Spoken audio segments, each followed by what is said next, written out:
Genesis chapter 35, New American Standard Version.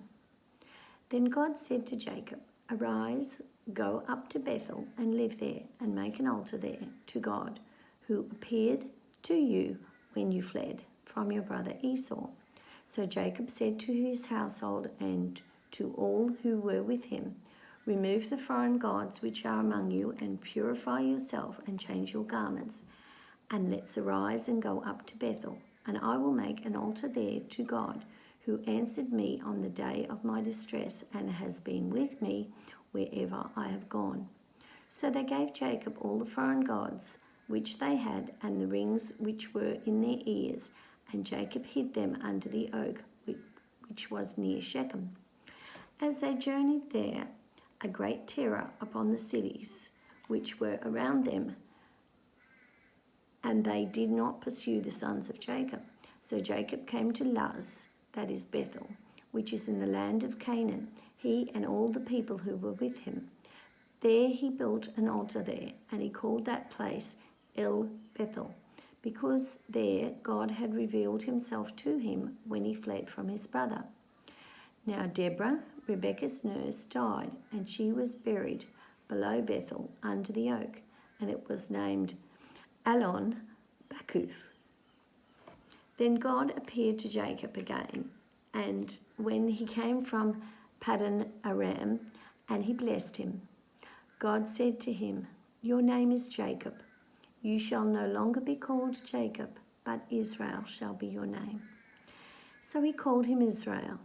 God also said to him, "I am God Almighty. Be fruitful and multiply. A nation and a multitude of nations shall come from you, and kings shall come from you. And the land which I gave to Abraham and Isaac, I will give to you, and I will give the land to your descendants after you." Then God went up from him at that place where he had spoken to him. So Jacob set up a memorial stone in the place where he had spoken with him, a memorial of stone, and he poured out a drink offering on it. He also poured oil on it.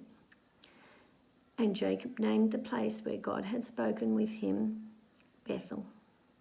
Then they journeyed on from Bethel, but when there was still some distance to go to Ephrath, Rachel began to give birth, and she suffered severe difficulties in her labour. And when she was suffering severe difficulties in her labour, the midwife said to her, "Do not fear, for you have another son." And it came about as her soul was departing, for she died, that she named him Ben-Oni, but his father called him Benjamin.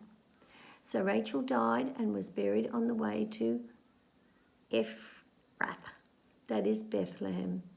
And Jacob set up a memorial stone over her grave, that is the memorial stone of Rachel's grave to this day. Then Israel journeyed on and pitched his tent beyond the tower of Edor. And it came about, while Israel was living in that land, that Reuben went and slept with his father's concubine, Bilhah.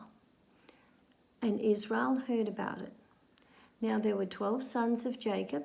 The sons of Leah were Reuben, Jacob, the firstborn, then Simeon, Levi, Judah, Issachar, and Zebulun.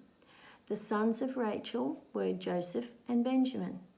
And the sons of Bilhah, Rachel's female slave, were Dan and Naphtali.